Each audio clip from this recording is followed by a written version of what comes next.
Imagine a city so advanced that while medieval Europe struggled with basic sanitation, its palaces had running water in every room, fountains that seemed to defy gravity, gardens that bloomed in the desert, indoor plumbing that wouldn't be matched in Europe for 500 years. A city where three cultures, Muslim, Jewish, and Christian, created one of history's greatest civilizations, where science and poetry flourished together, where a palace was built so perfect that conquering Christians refused to destroy it. But here's what's truly shocking. This wasn't Rome or Constantinople. It was Granada, a mountain kingdom in southern Spain that became the last refuge of Islamic civilization in Western Europe. And at its heart was a secret. They had mastered water. By the end of this video, you'll understand how hydraulic engineering created an empire, how one palace, the Alhambra, became so legendary that Washington Irving wrote ghost stories about it and inspired the Romantic movement, and how Granada's fall in 1492 didn't just end Islamic Spain, it funded Columbus's voyage and changed the entire world. But the secret they're hiding is even more interesting. Granada never really fell. The culture survived underground, the water systems still flow, and the soul of Al-Andalus lives on in ways most visitors never see. Let's start at the beginning. Not with Muslims or Christians, but with the people who first discovered why this particular mountain was special. Granada sits at the foot of the Sierra Nevada mountains in southern Spain. Behind it, snow-capped peaks reaching over 11,000 feet, the highest mountains in the Iberian Peninsula. Before it, fertile plains stretching toward the Mediterranean. This geography is everything. The Sierra Nevada captures moisture from the Mediterranean and Atlantic. Snow accumulates all winter. In spring and summer, it melts, creating reliable water sources. The Darro and Genil rivers flow down from these mountains, providing constant water even in the dry Mediterranean summer. But here's the key. Granada sits at the perfect elevation, about 2,400 feet above sea level. High enough to be defensible and cool, low enough to be habitable and farmable, and most importantly, high enough that water from the mountains has gravitational pressure. This means water can flow naturally through the city without pumps. It can be channeled, controlled, distributed through gravity alone. This simple fact of physics will make Granada possible. The Romans understood this, and before them, so did others. The area around Granada has been inhabited for thousands of years. Iberian tribes lived here before Rome arrived. They called a settlement Iliberis, probably meaning new city in their language. When Rome conquered Spain, they called it Hispania. They found Iliberis and recognized its strategic value: good water, defensible position, fertile land. They renamed it Iliberis Florentia and built a typical Roman town: forum, baths, aqueducts. But Granada wasn't particularly important to Rome. It was a provincial town, overshadowed by cities like Córdoba and Seville. The Romans built well. Some of their water channels would later be incorporated into Moorish systems, but they didn't see the location's full potential. That would take a different civilization with a different relationship to water. When Rome fell in the 5th century CE, Iberia came under Visigothic control. The Visigoths were Germanic peoples who had Romanized but couldn't maintain Roman infrastructure. The aqueducts fell into disrepair. The sophisticated water systems degraded. Population declined. The city that the Romans had called Florentia became a backwater called Illiberia again, just another struggling town in a fragmenting kingdom. The Visigothic kingdom of Hispania was Christian, relatively weak, and constantly battling internal divisions. The old Roman unity was gone, cities declined, trade diminished. And then, in 7 or 11 CE, everything changed. In 711, Muslim forces from North Africa crossed the Strait of Gibraltar. Led by Berber general Tariq ibn Ziyad, they defeated the Visigothic king Roderick at the Battle of Guadalete. Within 7 years, Muslims controlled most of the Iberian Peninsula. They called it Al-Andalus. This wasn't just a military conquest. It was a civilizational transformation. The Muslims who came to Iberia brought advanced irrigation techniques from the Middle East and North Africa. Mathematical knowledge, including Arabic numerals and algebra, Greek philosophy preserved and translated into Arabic, agricultural knowledge, new crops, new methods, architectural innovations, and a culture that valued learning, poetry, and beauty. They looked at the landscape of southern Spain and saw potential that the Visigoths had missed. Initially, Granada was just a minor town in Al-Andalus. The real power center was Córdoba, which became one of the greatest cities in medieval Europe. Under the Umayyad Caliphate, 756-1031 CE, Córdoba had a population of 500,000, when London had maybe 20,000. The largest library in Europe, 400,000 books, when European monasteries had maybe a few hundred. Street lighting, virtually unknown in Christian Europe, running water and sewage systems, and the great mosque, Mesquita, one of the world's architectural marvels. Granada was in Córdoba's shadow, but it was growing, learning, developing, and it was building water infrastructure.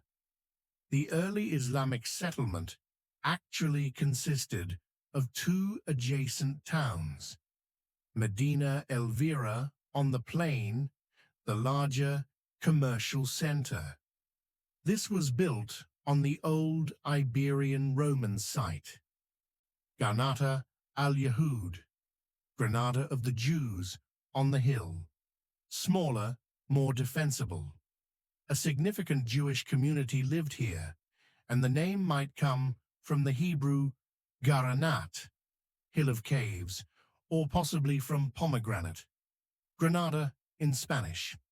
These twin towns traded, cooperated, and gradually merged. The hillside location proved superior, more defensible, better water access, healthier climate. By the 9th century, the name Garnata or Granada was becoming standard. In 1013, Córdoba's caliphate collapsed in civil war. Al-Andalus fragmented into small kingdoms called taifas. The Zirid dynasty, a Berber group, established their own kingdom centered on Granada in 1013. They chose to move the capital from Medina Elvira on the plain up to the hillside, Granada. Why? Defense, primarily. The Christian kingdoms in northern Spain were growing stronger. A hilltop location was more secure, but also water. The Zirid rulers understood what the Romans had glimpsed, and the Visigoths had forgotten. The altitude difference between the Sierra Nevada and Granada meant water could be channeled with enormous pressure. The Zirids began building the infrastructure that would make Granada famous.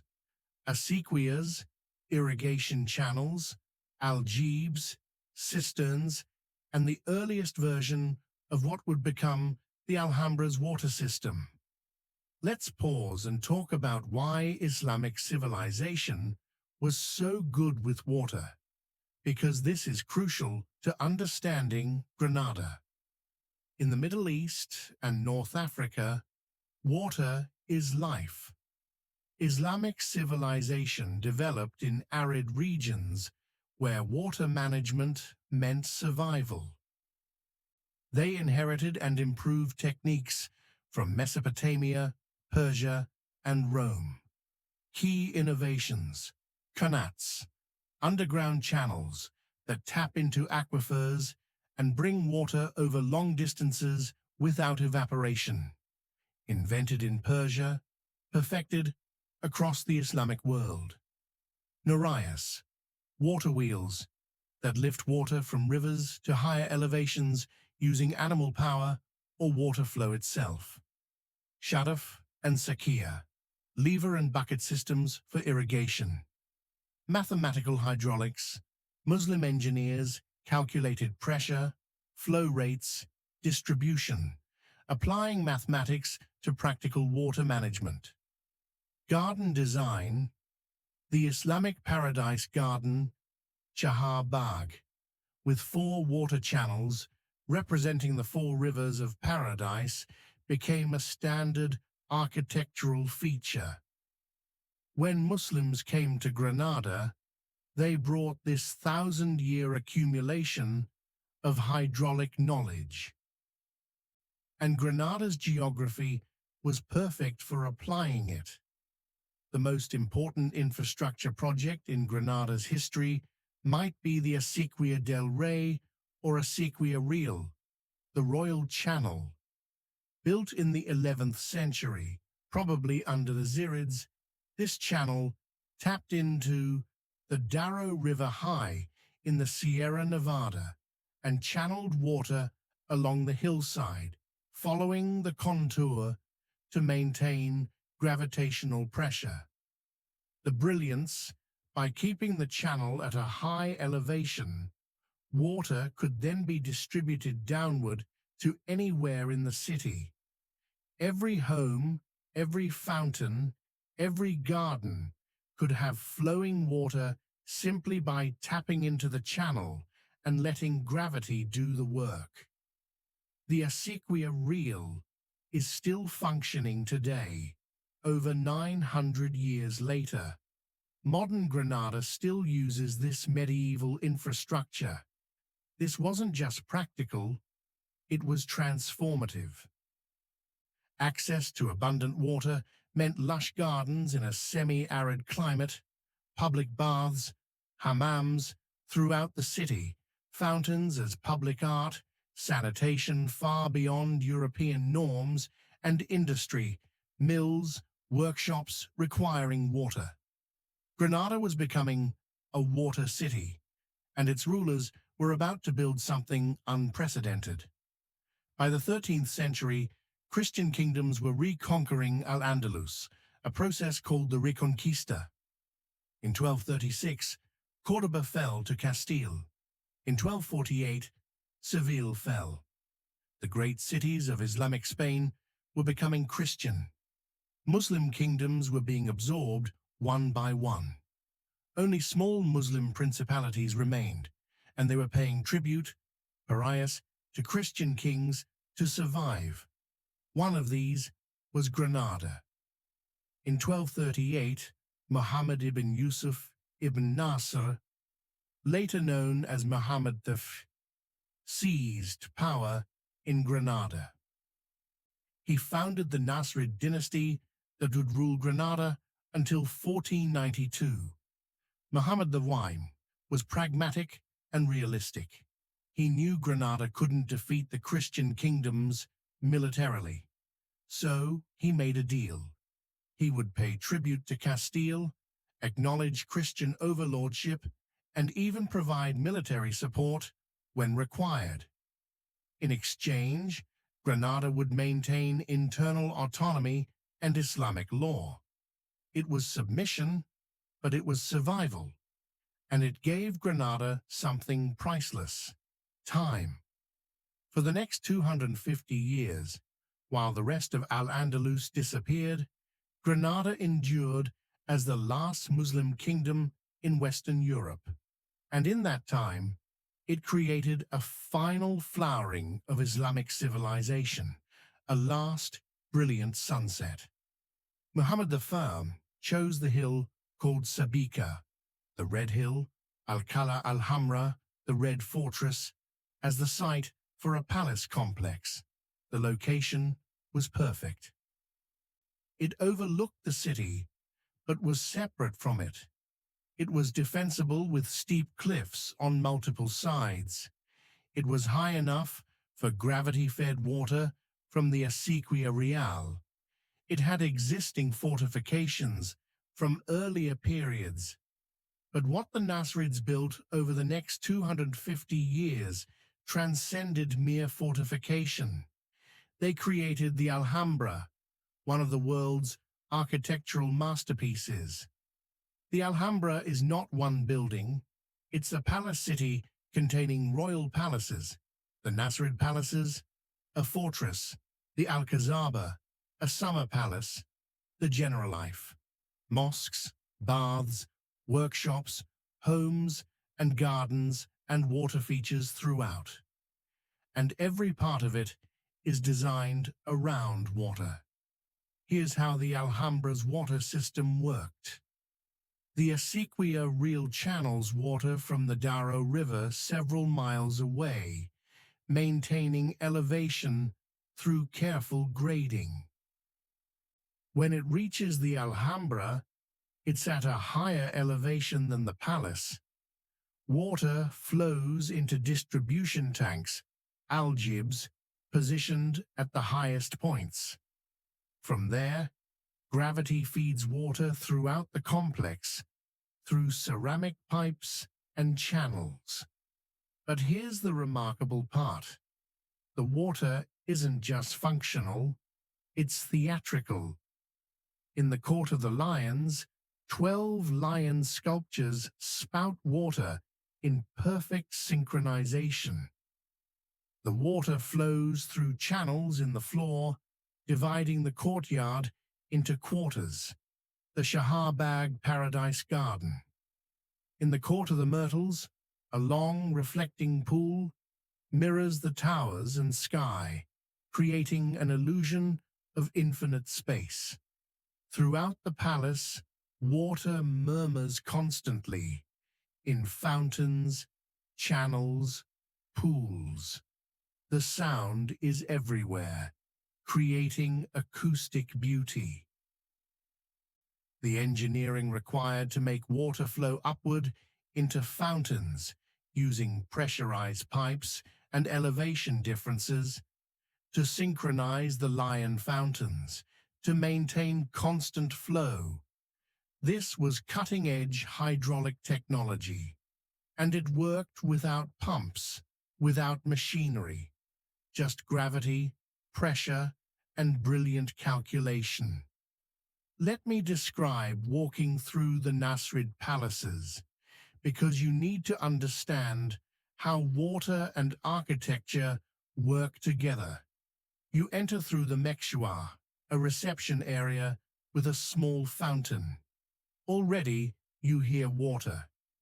Then the Court of the Myrtles, Patio de los Arrayanes, a long rectangular pool lined with myrtle hedges. The water is perfectly still, reflecting the Tower of Comars. The proportions create optical illusions. The tower appears taller, the space larger.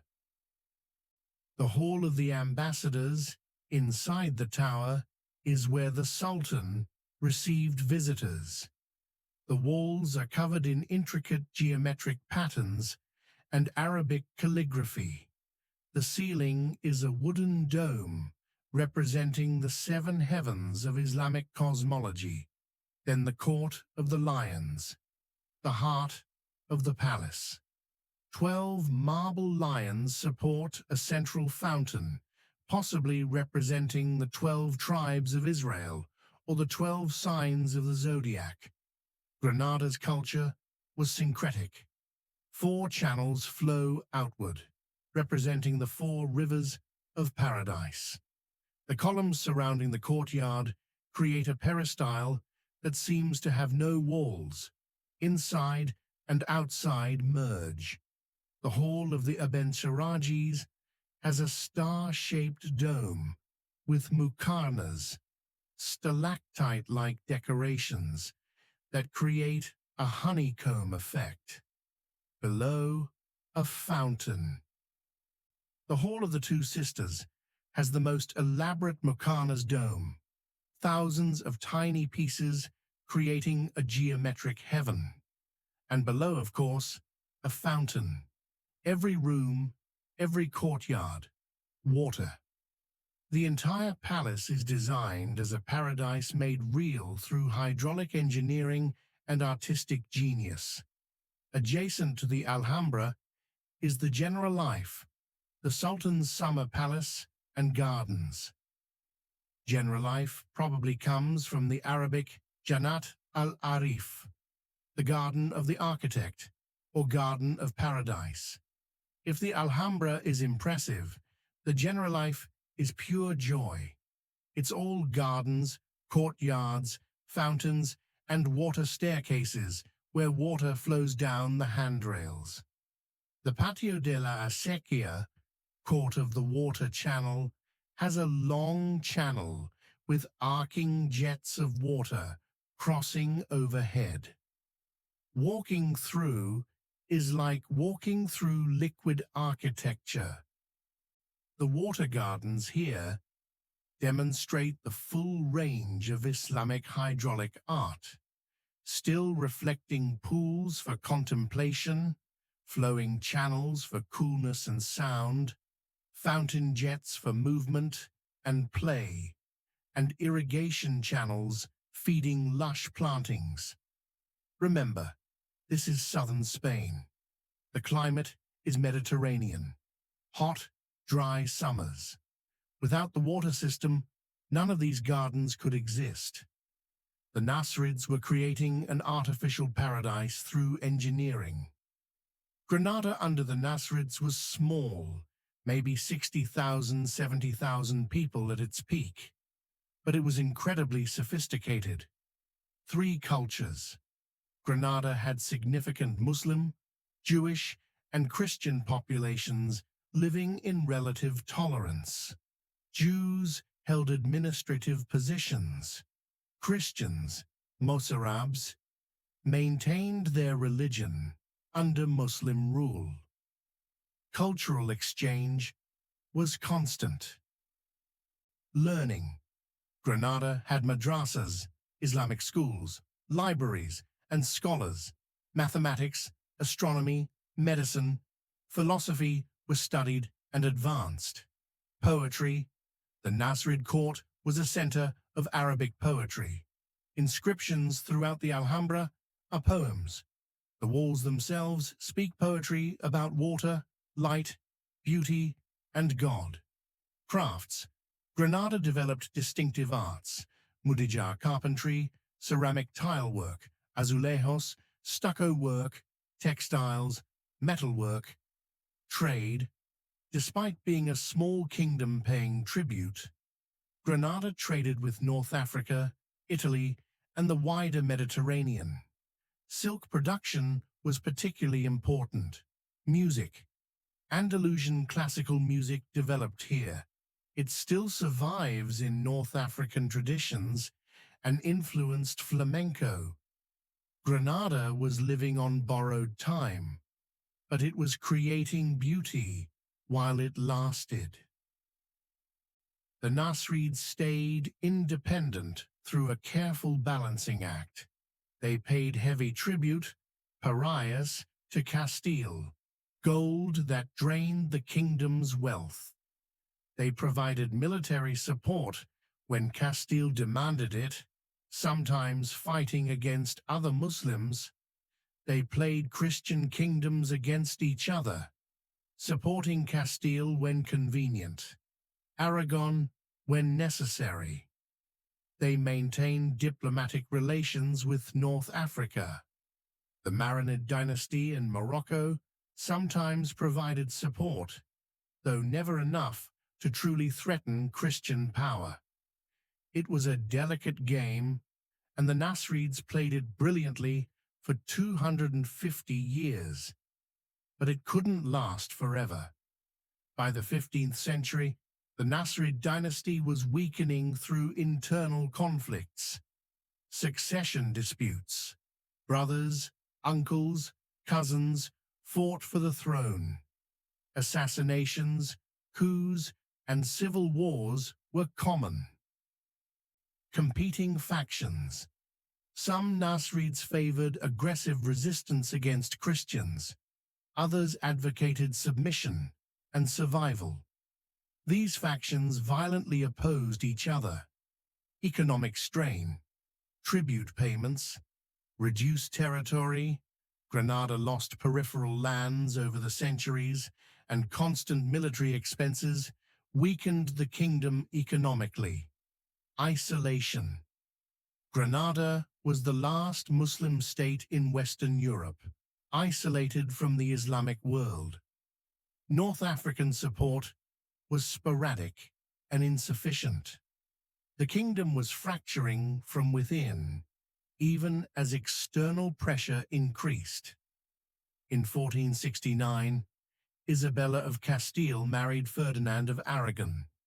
The two largest Christian kingdoms in Iberia were united under the Catholic monarchs, a title given by the Pope. They were devout, ambitious, and determined to complete the Reconquista. Granada was the final target.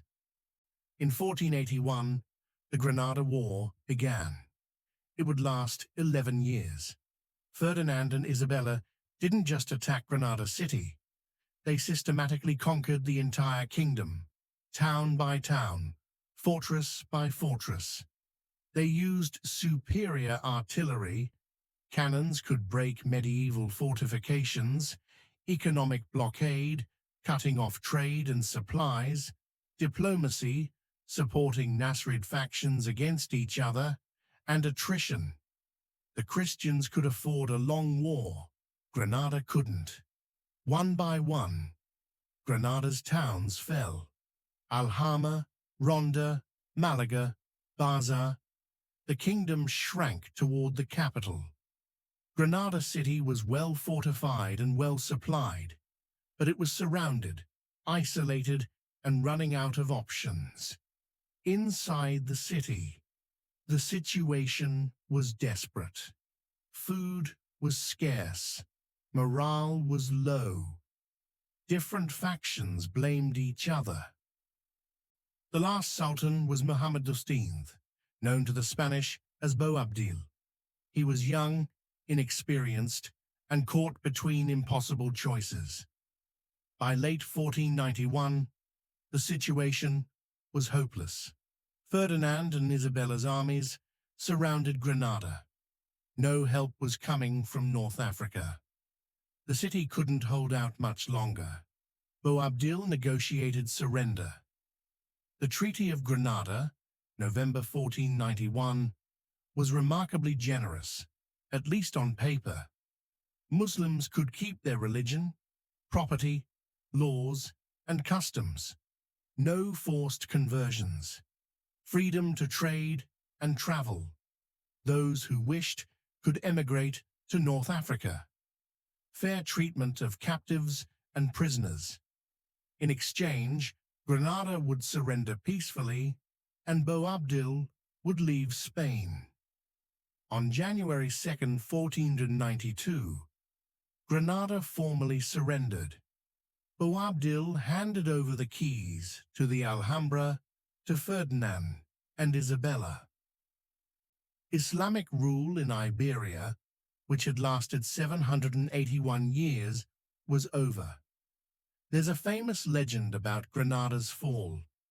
As Boabdil left Granada and looked back at the Alhambra for the last time, he wept. His mother allegedly said, "You do well to weep like a woman for what you couldn't defend like a man."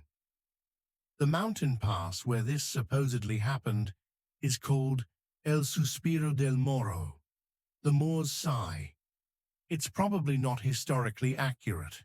Legends rarely are, but it captures the emotional truth. The last Muslim ruler leaving the last Muslim kingdom in Western Europe, watching his civilization end. What Boabdil couldn't know was that Granada's fall would have consequences far beyond Spain. 1492 isn't just important because Granada fell. That same year, January 2nd, Granada surrenders. March 31st, the Alhambra decree, Ferdinand and Isabella order all Jews to convert to Christianity or leave Spain within 4 months. Thousands of Jews who had lived in Spain for centuries are expelled. August 3rd, Christopher Columbus sails from Spain on his first voyage, funded by Ferdinand and Isabella with money freed up because they no longer need to wage war against Granada.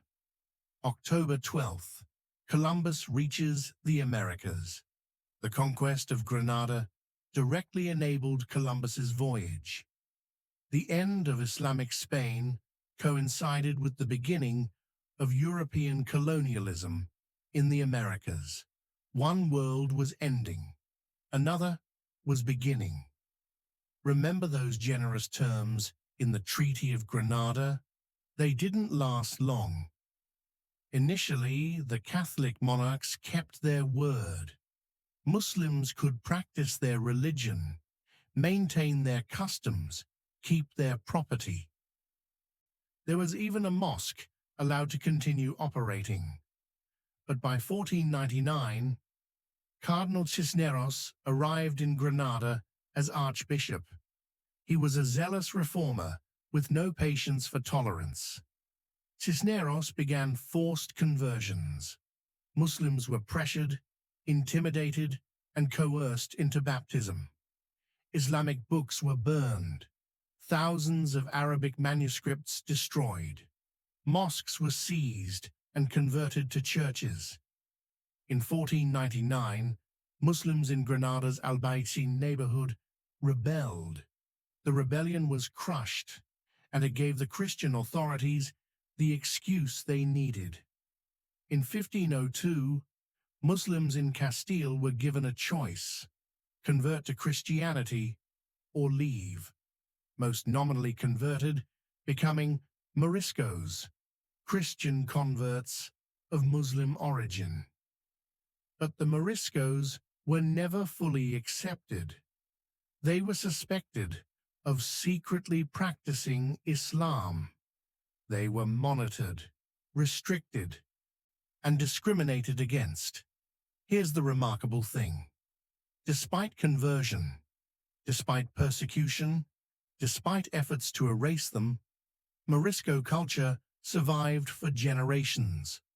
Moriscos spoke Aljamiado, Spanish written in Arabic script, practiced Islam in secret, maintained traditional dress, food and customs when possible, preserved Arabic texts and knowledge, and kept alive the memory of Al-Andalus. They were living double lives, publicly Christian, privately Muslim, or somewhere in between. It was dangerous, but it was resistance.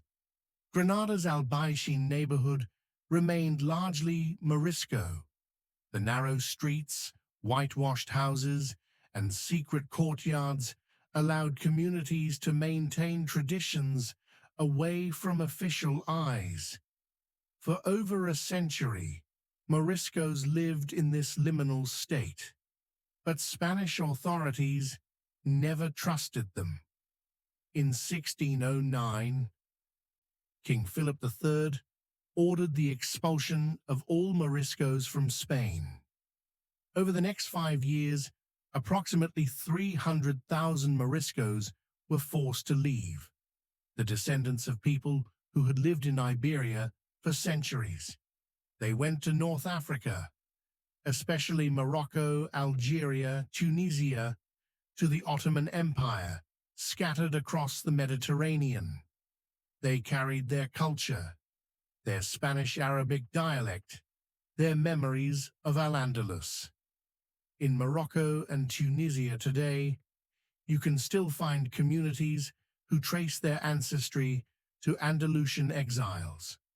They maintained Spanish names, Andalusian recipes, distinctive music, and crafts. The culture survived in exile, but in Spain itself, the Islamic presence was officially erased. Or was it? Here's where something interesting happens. The Catholic monarchs and their successors should have destroyed the Alhambra, or at least transformed it beyond recognition. That's what conquerors usually did, but they didn't. Why? Because the Alhambra was too beautiful to destroy. Ferdinand and Isabella were awed by it. They chose to use the Alhambra as a royal residence. Their grandson, Emperor Charles V, was so impressed he built his own Renaissance palace right inside the Alhambra complex, somewhat insensitively, as it required partial demolition of Nasrid structures.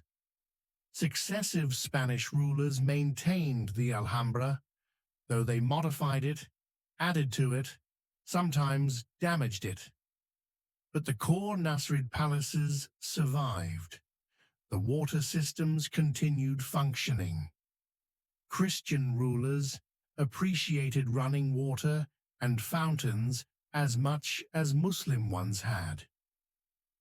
The gardens were maintained, sometimes altered to European tastes, but essentially preserved. So Granada's Islamic heritage survived through an ironic twist. Christian rulers loved the Alhambra too much to destroy it. Post-conquest Granada became a major Spanish city. The Christians transformed it. The cathedral was built on the site of Granada's main mosque, now demolished. Construction began in 1523 in Gothic style, but transitioned to Renaissance. It's massive, one of Spain's largest cathedrals. The royal chapel attached to the cathedral contains the tombs of Ferdinand and Isabella. They chose to be buried in the city they conquered. Churches and monasteries sprouted throughout the city, replacing or converting mosques.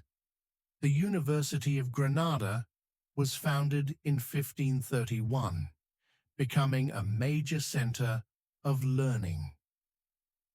Baroque palaces and mansions were built by Spanish nobility. Granada became a Christian Spanish city, but underneath, the Moorish bones remained. The street layout, the water systems, the topography of neighborhoods. From the 16th to 18th centuries, Granada lost importance in the Spanish Empire. Seville became the main port for American trade. Madrid was the capital. Granada was provincial, isolated in its mountains, living on past glories. The Alhambra fell into neglect. The water systems degraded. Parts of the palace complex were squatted by gypsies and the poor. Vegetation grew wild. Decay set in. By the 18th century, the Alhambra was picturesque but crumbling, romantic ruin rather than maintained monument. And then came the Romantics. In 1829, American writer Washington Irving visited Granada and lived for a time in the Alhambra. He was captivated. The exotic Moorish architecture, the legends, the sense of lost splendor. It was perfect for romantic sensibility. Irving wrote Tales of the Alhambra, 1832, a collection of essays and stories mixing history, legend, and Gothic romance. He told tales of Moorish princesses, hidden treasures, ghosts haunting the palace. The book was hugely successful. Suddenly, European and American romantics became obsessed with Granada. The Alhambra became iconic, representing exotic Orientalism, the romance of a lost civilization, medieval splendor versus modern decline, and the picturesque beauty of ruins. Artists came to paint it. Writers came to describe it. Tourists began arriving. Irving's book and the Romantic movement saved the Alhambra.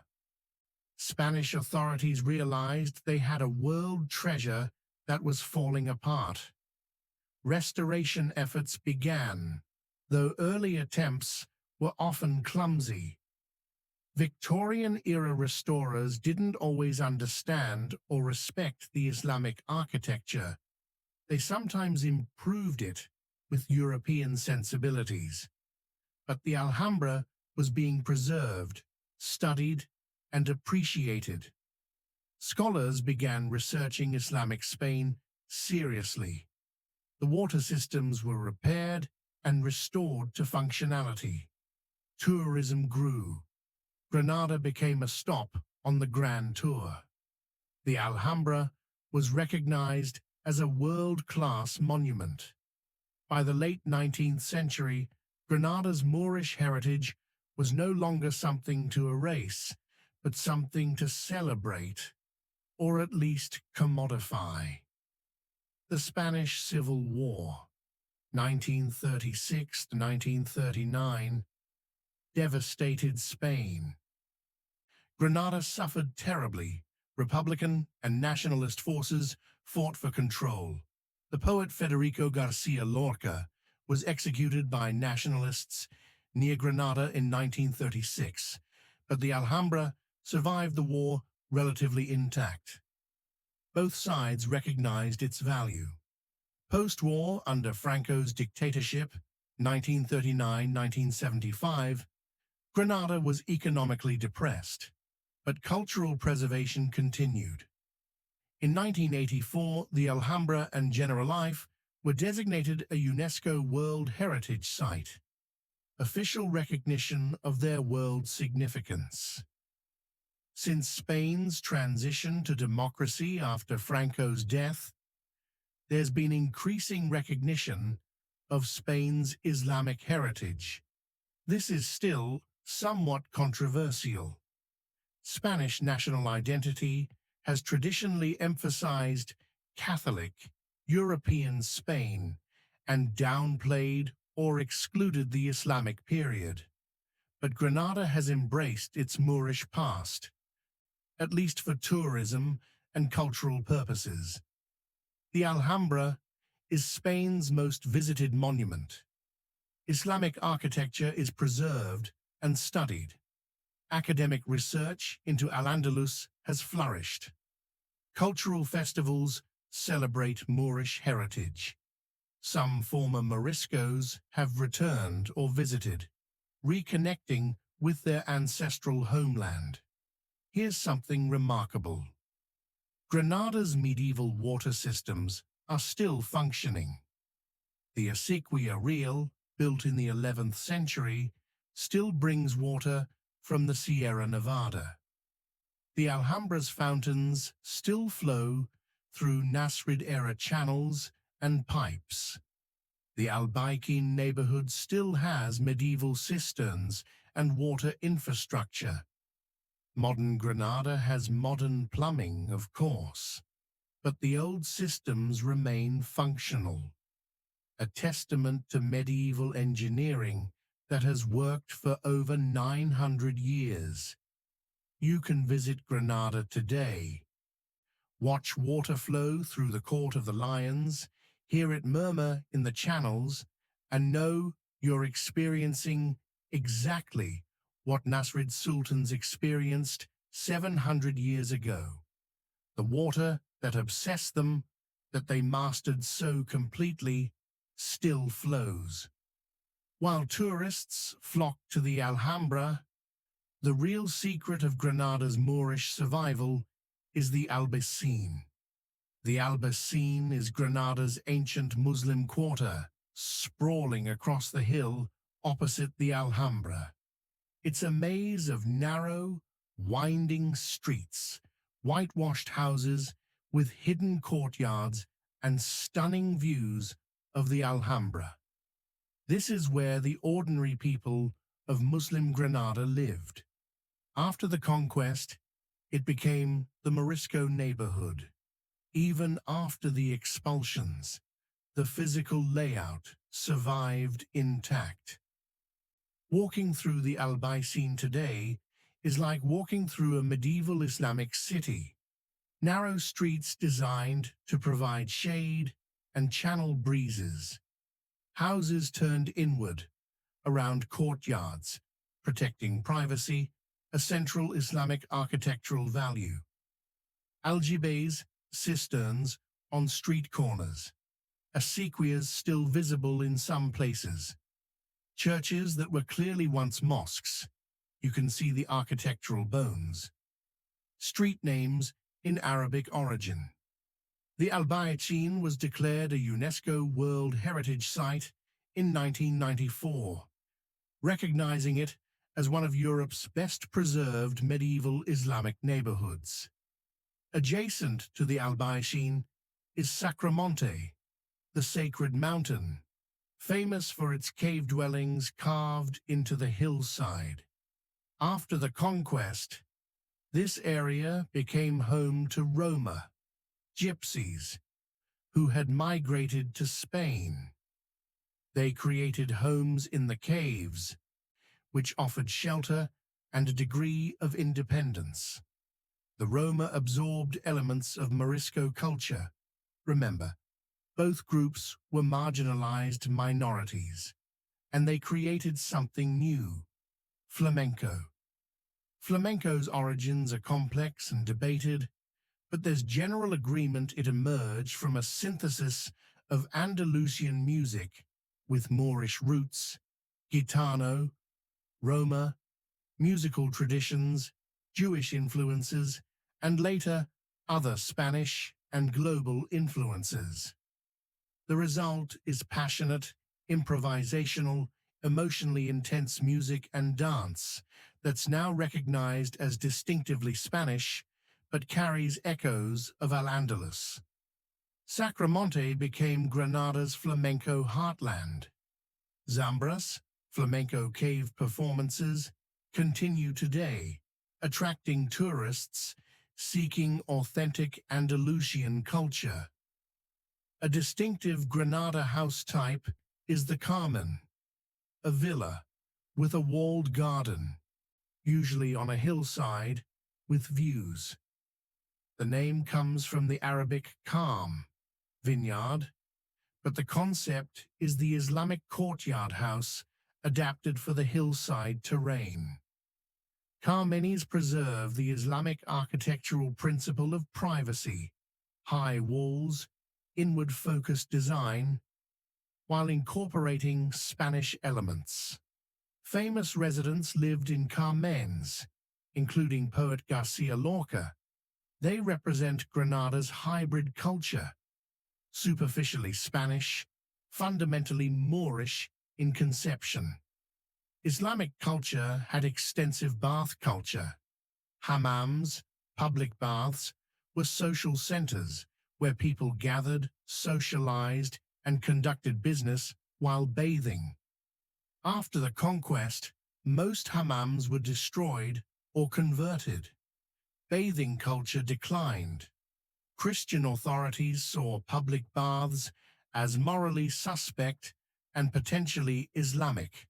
But in modern Granada, hammams have returned. Several establishments offer traditional Arab baths, steam rooms, warm pools, massage, tea ceremonies. They're marketed to tourists, but also serve the local community.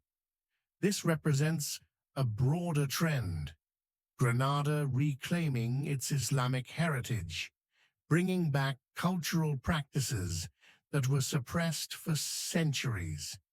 Some are in restored medieval structures, others are newly built, but following traditional designs. The ritual is similar to what medieval Granada would have known. Granadan cuisine heavily reflects its Moorish past, though often without acknowledgement. Spices, cumin, coriander, saffron, cinnamon. North African spice profiles that entered through Islamic Al-Andalus. Sweets, pastries with honey, almonds and sugar reflect Moorish confectionery traditions. Tea culture.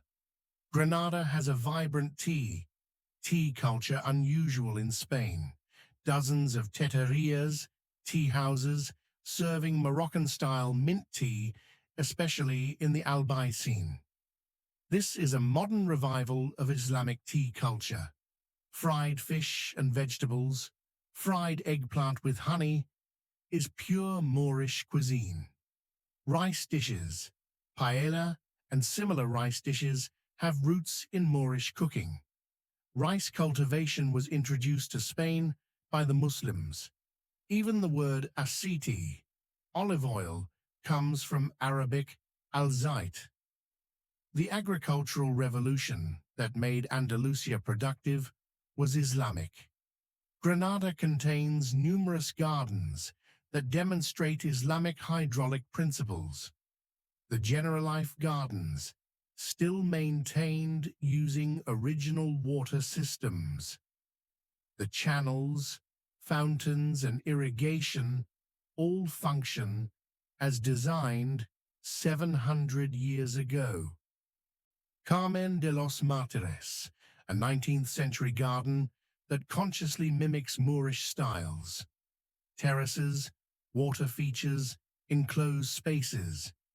The Alhambra's newer gardens.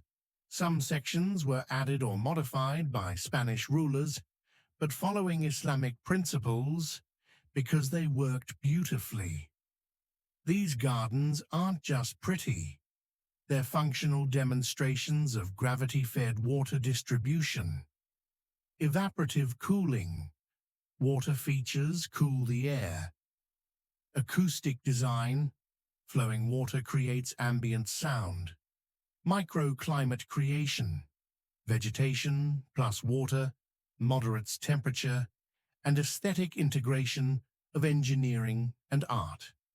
Walking through these gardens, you're experiencing applied mathematics, physics, and engineering from the medieval Islamic world. Granada has numerous miradors, viewpoints, where you can see the Alhambra across the valley.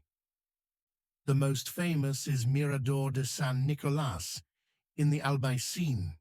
At sunset, you see the Alhambra glowing red gold against the Sierra Nevada backdrop. It's one of the world's great views. But these viewpoints aren't accidental. Islamic and later Spanish planners understood sight lines, perspective, and the emotional impact of views. The Alhambra was designed to be seen from multiple angles. Its position on the hill means it dominates Granada's visual landscape. You can't ignore it. It's always there, commanding attention. This was intentional. Architecture as political statement. The palace proclaims power through its visual presence. Walk through Granada's streets, especially in the Albaicin, and you'll hear street musicians playing Spanish guitar, flamenco, and sometimes more explicitly Moorish-influenced music. There's a fascinating musical tradition called Musica Andalusi, Andalusian classical music that preserves modes, rhythms, and melodic patterns from medieval Islamic Spain.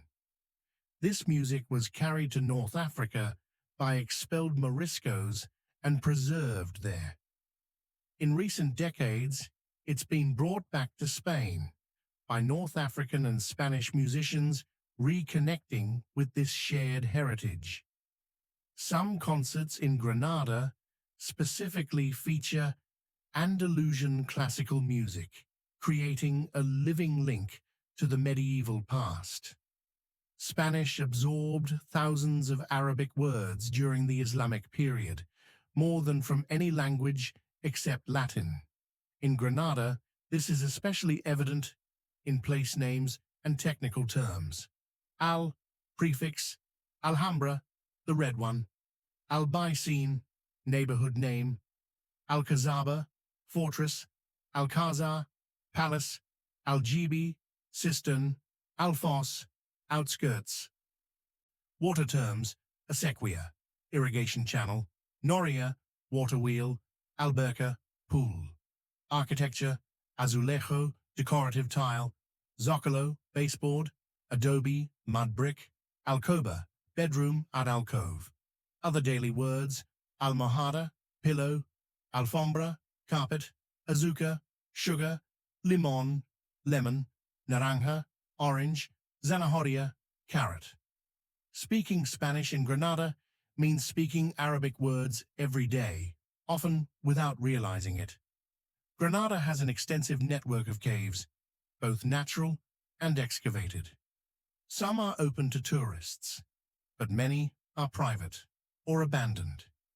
These caves served various purposes. Habitation. The Sacramonte cave houses, some inhabited for centuries. Storage. Cool caves, perfect for food storage. Wine cellaring. Refuge. During persecutions and wars, caves provided hiding places. Legend. Many caves are associated with Moorish treasure legends, stories that defeated Muslims hid gold, and jewels that remain hidden to this day.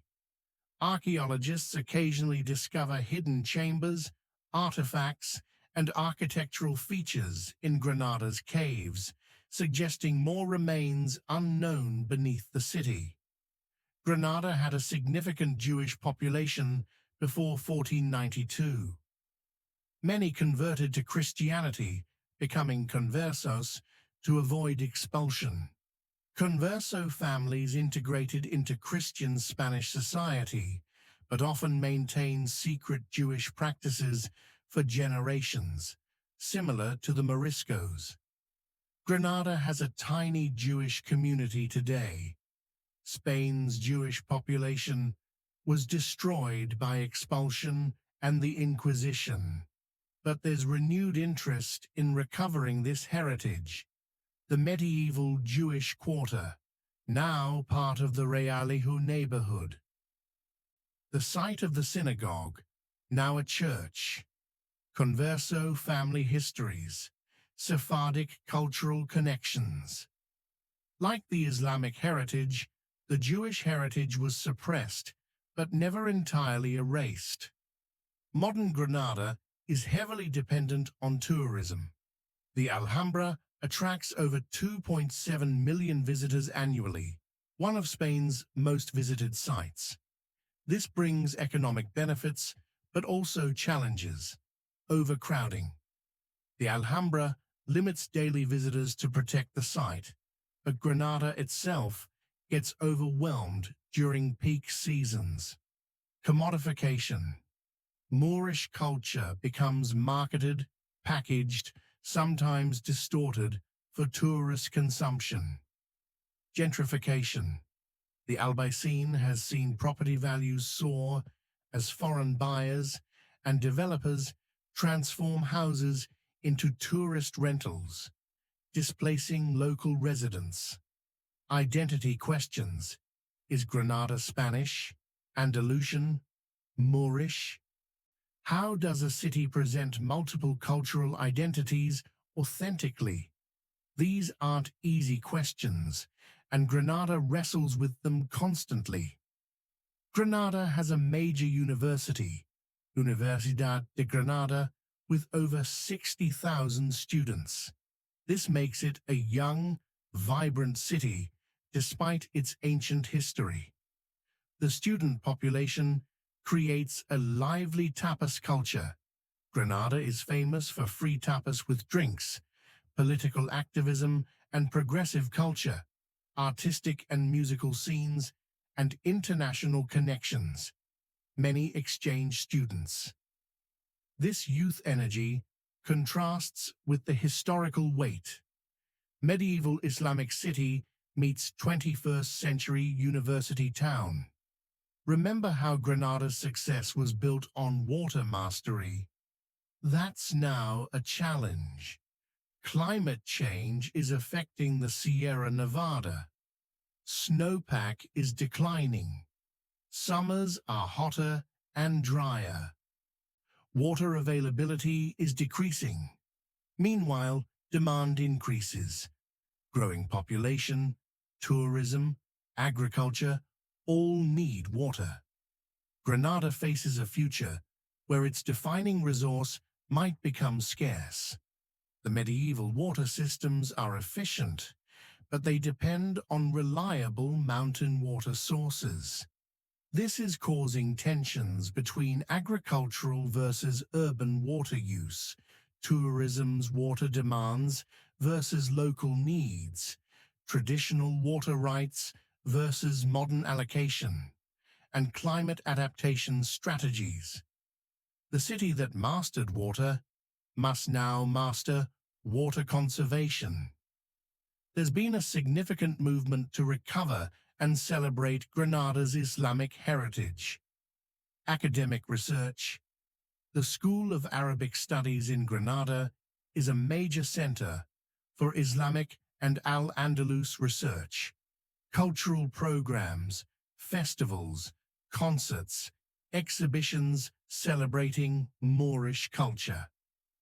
Restoration projects, ongoing work on the Alhambra, Albaicín, and other historic sites. Educational initiatives, schools teaching about Al-Andalus as Spanish history, not foreign occupation. Interfaith dialogue, efforts to build connections between Christian, Muslim, and Jewish communities. The mosque reopens. In 2003, Granada's first mosque since 1492 opened in the Albaicín. It's small and controversial, but symbolic. Islam returned to Granada after 500 years. This isn't without controversy. Some see it as recovering suppressed heritage. Others see it as undermining Spanish Catholic identity. These debates continue. UNESCO designation brings prestige, but also responsibility. Granada must balance access and preservation. Let people visit without destroying what they're visiting. Maintain authenticity. Restore and preserve without falsifying. Adapt to climate change.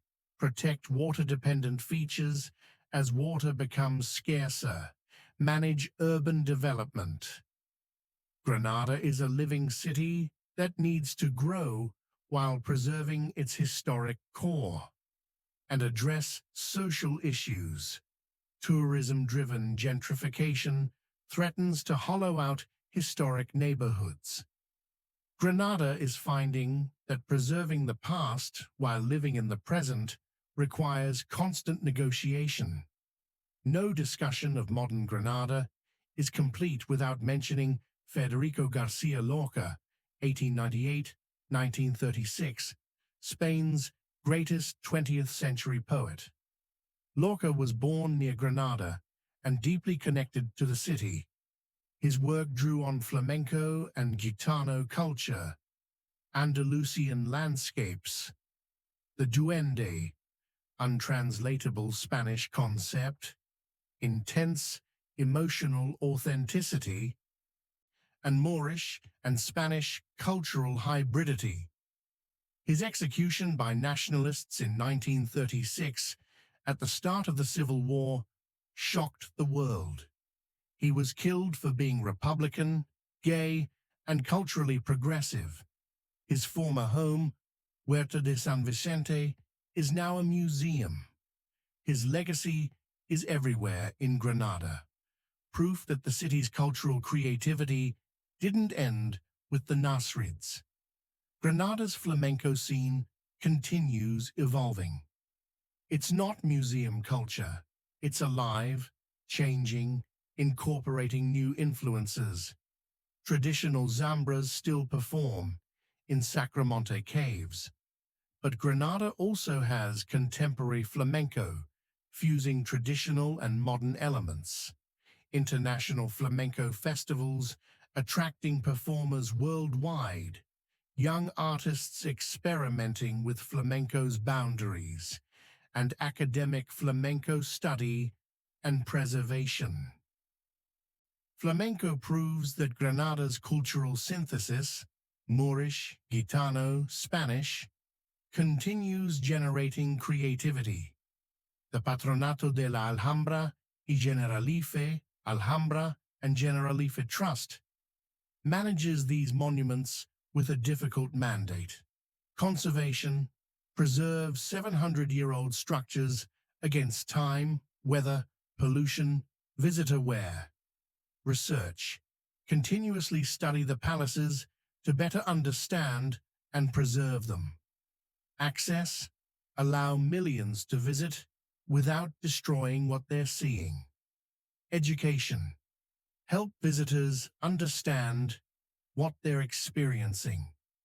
Financial sustainability, generate revenue while protecting the site. It's a delicate balance. Too much conservation makes the site sterile and inaccessible. Too much access destroys what makes it special. Recent controversies include: should they limit visitors more strictly? Should they raise prices? Should certain areas be closed to the public entirely? How do you balance Granada's economic dependence on Alhambra tourism with preservation needs? Granada has sister city relationships, with cities sharing historical or cultural connections. Fez, Morocco, another medieval Islamic city with similar urban form and water systems. Tlemcen, Algeria, former capital of a kingdom contemporary with the Nasrids. Istanbul, Turkey, Ottoman capital, preserving Islamic architectural traditions. These partnerships facilitate cultural exchange, academic collaboration, and mutual tourism promotion. They also acknowledge what Granada sometimes struggles to admit. Its closest cultural relatives aren't other Spanish cities, but Islamic cities across the Mediterranean. Granada faces several possible futures. Scenario 1, Museum City, becomes primarily a tourism destination, beautiful but hollow, with locals priced out and authentic culture commodified. Scenario 2, Cultural Synthesis, successfully integrates preservation with living culture, becoming a model for historical cities balancing past and present. Scenario 3, Climate Victim, water scarcity forces major adaptations, possibly threatening the water features that define the city. Scenario 4, Renaissance, becomes a center for studying intercultural dialogue, using its historical experience of Muslim-Christian-Jewish coexistence as a model for modern diversity. Which future emerges depends on choices being made now. We've traveled from Roman Iliberis to modern Granada.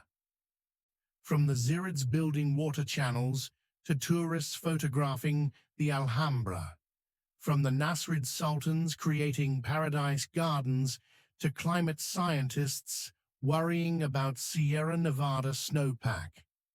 Granada's story is about water, how mastering hydraulics created civilization and beauty, how the same channels built in the 11th century still flow today, how water might become scarce in the future, challenging the city's core identity.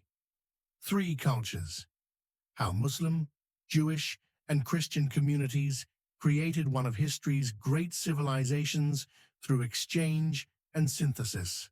How that multicultural heritage was suppressed but never destroyed. How Granada today wrestles with reclaiming it. Beauty and power. How the Alhambra represents both. A palace built to proclaim dominance, but so beautiful the conquerors couldn't destroy it. How aesthetics can transcend politics. Survival. How Islamic culture in Granada went underground, adapted, merged with other traditions, and re-emerged. How water systems, architecture, language, food, and music preserve the past. Paradise on Earth. How the Islamic concept of creating paradise through gardens, water, light, and art was realized in Granada more completely than anywhere else in Europe. Granada teaches us several important lessons. First, technology and culture are inseparable. The Nasrids' hydraulic engineering wasn't just practical, it was artistic, spiritual, political. The fountains were functional, but also expressed theological and aesthetic principles. Second, cultural heritage can survive suppression. Despite centuries of official erasure, Granada's Islamic character persists in architecture, language, food, music, and urban form. Culture is resilient. Third, tolerance creates greatness. Granada's peak under the Nasrids came from synthesizing Muslim, Jewish, and Christian knowledge and culture. When Spain expelled Jews and forced Muslims to convert, it impoverished itself. Fourth, beauty saves. The Alhambra survived because it was too beautiful to destroy. Aesthetics can have political power, making destruction unthinkable even for conquerors. Fifth, the past isn't past. Granada's medieval water systems still function. Its street layout still follows Islamic logic. Its culture still carries Moorish elements. History is present, not distant. Sixth, climate matters. Granada flourished because it had water. It may struggle because climate change threatens that water. Geography is destiny, and climate is geography. Here's what's hiding in plain sight in Granada. The Alhambra isn't the secret. The Albaicin is. Tourists flock to the palace, but the real surviving Islamic city is across the valley. The labyrinth of streets where ordinary medieval Muslims lived and where their spatial logic still shapes daily life. The water system is the real marvel. Everyone admires the Alhambra's decoration, but the true genius is hydraulic, making water flow exactly where needed, using only gravity and calculation. Granada never fell. It transformed. The conquest changed who held power, but the cultural substrate persisted. Modern Granada is Muslim Spain, wearing a Christian mask, or perhaps it's both simultaneously. Hybrid, complex, irreducible to either identity. The exile communities preserved more than Spain did. In Morocco and Algeria, descendants of expelled Moriscos maintain traditions that Spain suppressed. Now, those traditions are returning, a cultural boomerang across centuries. The students changed Granada as much as the sultans. The university made Granada young, progressive, questioning, creating space for recovering the suppressed Moorish heritage that older conservative Spain wanted to forget. Imagine you're standing at the Mirador de San Nicolas at sunset. Before you, the Alhambra, glowing golden red against the snow-capped Sierra Nevada. Behind you, the whitewashed houses of the Albaicin cascading down the hillside. You're looking at layers of history. The Romans chose this place for its water. The Muslims built the water systems that still function. The Nasrids created the Alhambra. The Christians conquered, but couldn't destroy it. The Moriscos lived here, secretly maintaining their culture. The Romantics rediscovered it. The scholars studied it. The tourists came. And through all of it, the water kept flowing. In that view, 2,000 years of history are visible simultaneously. Granada isn't just a place. It's a palimpsest, a manuscript written over repeatedly, with older text visible beneath newer writing. Every layer adds meaning, without erasing what came before. There's a sound in Granada that connects everything: water. In the Alhambra, water murmurs constantly in the fountains and channels, the same sound the Nasrid sultans heard 700 years ago. In the Albaicin, water still flows through medieval acequias, making the same burbling sound that accompanied daily life in Muslim Granada. In the General Life Gardens, water arcs through the air, catching sunlight, creating rainbows, splashing, exactly as designed centuries ago.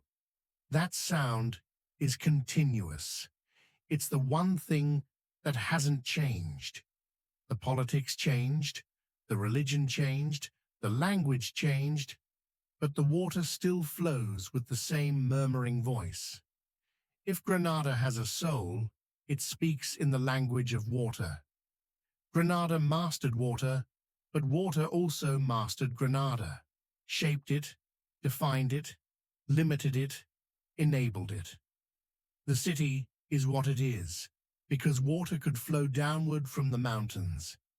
Its greatest achievements, the Alhambra, the gardens, the culture of beauty, all depend on that flow, and its future depends on whether that flow continues. Granada is a reminder that civilization is ultimately subject to geography, climate, and resources. You can build paradise, but only where the water allows. The Nasrids understood this. That's why water is everywhere in their architecture, not just functional, but celebrated, honored, made beautiful. They knew they were dependent on it, so they transformed dependency into art.